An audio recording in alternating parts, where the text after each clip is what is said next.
As they were about to prepare a meal, they caught sight of their new neighbor frantically loading luggage into a car. Puzzled and curious, they stepped closer to ask what was happening. The moment the neighbor saw them, sheer panic overtook him. He spun around and bolted into the house. Luckily, a nearby boy warned them that a monster had appeared in town and urged them to leave at once. Before Amy could ask another question, a woman suddenly appeared, grabbed the boy, and sped off. The odd behavior left them even more puzzled. Stepping onto the street, they found cars wildly speeding in every direction. Though uncertain of what was happening, Jack chose to follow the crowd and leave town with his family. Not far from town, the fleeing cars bizarrely turned back, an eerie sight that filled the three with dread. Soon they were trapped in the gridlocked traffic. The town's only exit was heavily guarded by the military. A broadcast ordered all residents to return home and await evacuation, assuring them the military would handle the monster.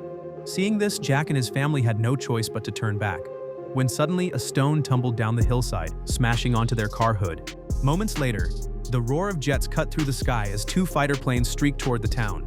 Before anyone could react, bombs rained down in a scattered pattern, instantly transforming the once peaceful town into a blazing inferno. Watching the clouds of ash, everyone realized the military's intention to eliminate the monsters, no matter the cost. The jets quickly swerved toward them, leaving no time to think. They scrambled frantically for cover. In the chaos, Amy remembered an abandoned air raid shelter at the nearby school and pulled Jack and their daughter up the hillside. Halfway up the hill, artillery fire rained down on the spot they had just left, and their terrified daughter fell to the ground. They dared not look back, racing with all their might into the school as fighter jets locked onto their position once again. At the last second, Jack managed to open the shelter door and usher his family inside. The moment the iron door slammed shut, violent shaking and explosions rocked the area above. When silence finally fell, the three cautiously explored the underground space, guided only by a faint light. Though abandoned for years, supplies remained surprisingly intact, enough to sustain them for a long time.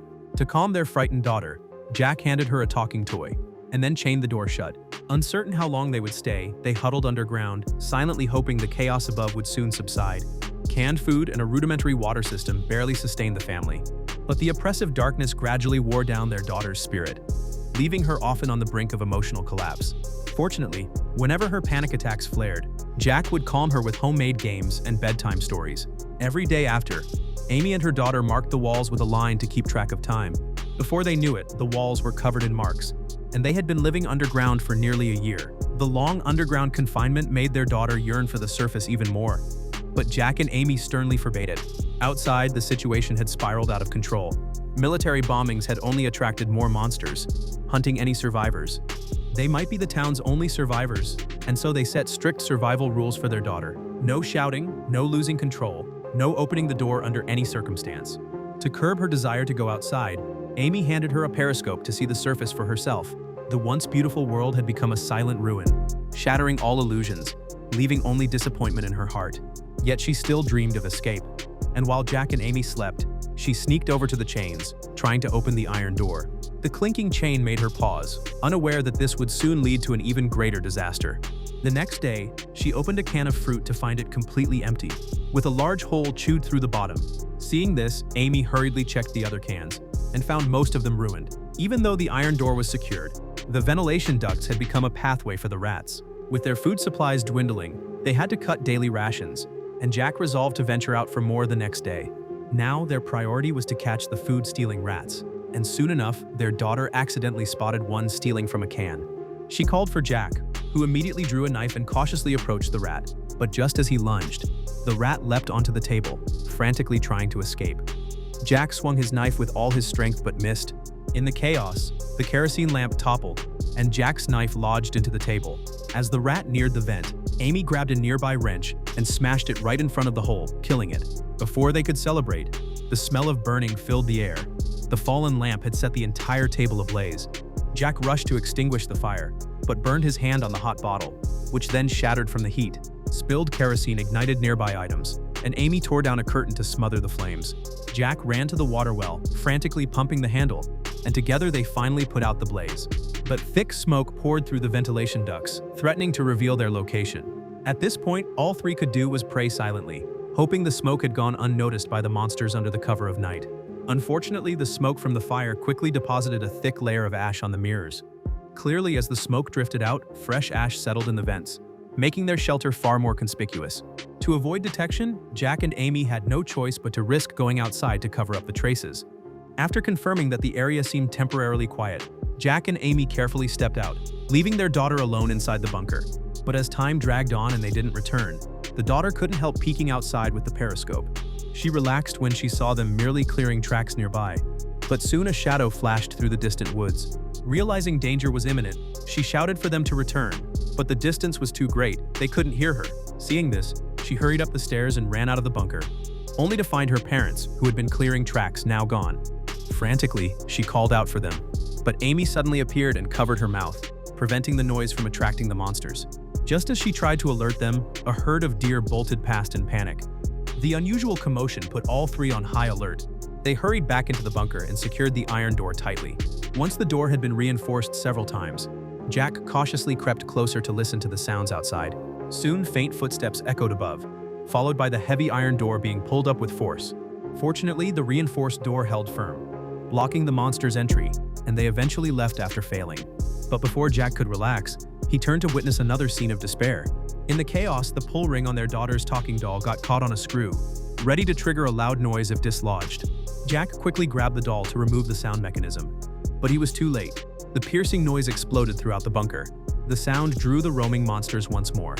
Even with the door chained shut, they showed no intention of leaving upon sensing humans inside. Soon, chains snapped under the monster's force. Gritting her teeth, Amy lunged to hold one, trying to block their advance. Jack hurriedly pried off a water pipe to climb up, but a gap had already formed in the door. He swung the iron pipe outward with all his strength, and as the monster dodged, he slammed the door shut, wedging it tightly with the pipe.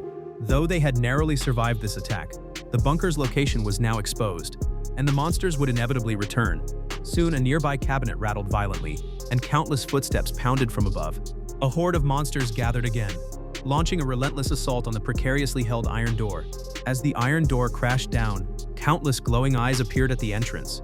Seeing the sheer number of monsters, Jack immediately led Amy and their daughter into a storage room.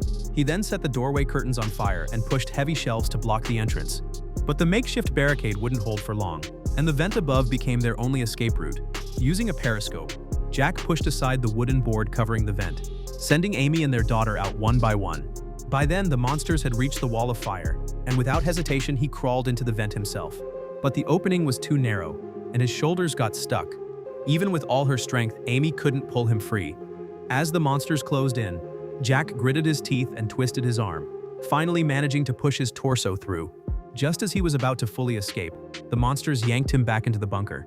Desperate, Amy lunged toward the vent, but all she heard was the fierce struggle and agonized screams. She knew Jack was in danger, and holding back her grief, she grabbed her daughter and sprinted deeper into the ruins. The once crowded highway was now littered with abandoned vehicles, while distant watchtowers swept the ground with relentless gunfire. Before they could get far, a patrolling helicopter had already locked onto them. Amy tried to hide with her daughter in the shadows, but a massive net dropped from above, trapping them in place. Soon, a group of fully armed soldiers surrounded them, and Amy begged them to spare her and her daughter. The soldiers, expressionless, pulled out devices to scan them, noticing the black blood seeping from their bodies. Everyone immediately raised their weapons, aiming at them. It turned out that, from the beginning, the town's residents had been infected by an airborne virus. The virus remained dormant until the host lost emotional control, at which point the infected would rapidly transform into highly aggressive, monstrous beings. With no cure available, the military had no choice but to bomb the entire town to contain the outbreak. Jack's family had apparently been infected without realizing it, and this patrol squad had been sent to wipe out infected people like them. As the soldiers aimed at Amy and her daughter, a black-veined monster lunged at the commanding officer. It was Jack, miraculously surviving. After being dragged back, he had embraced the mutation, taking out the pursuing soldiers. By now, he had gone completely mad, violently attacking the soldiers around him. In just seconds, dozens of soldiers were cut down, while the rest opened fire in response.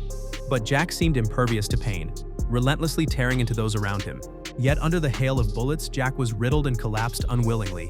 When the soldiers turned again to deal with Amy and her daughter, they discovered the capture net had been destroyed in the chaos, and both had vanished. The commander immediately ordered a citywide search. Under no circumstances were the infected allowed to leave the town. The daughter hid silently in a nearby abandoned car, hardly daring to make a sound, as the searching soldiers stood just a step away. Just as a soldier glanced at the abandoned car, Amy, already mutated, lunged from the shadows. With a dark blur darting between the cars, Several soldiers fell to the ground instantly, but she couldn't withstand the bullets and collapsed onto the car after being hit. The horrific scene shattered the daughter's mental defenses. Overwhelmed by pain and grief, she too mutated, leaping out of the car at the soldiers. She tore at the soldiers in a frenzy. But as one teetered on the brink of death, Amy, regaining a moment of clarity, rushed forward to intervene. She couldn't bear to see her daughter's hands stained with blood, nor accept that her once beloved child had become a killer. Through Amy's persistent soothing, the daughter gradually calmed, returning fully to her human form.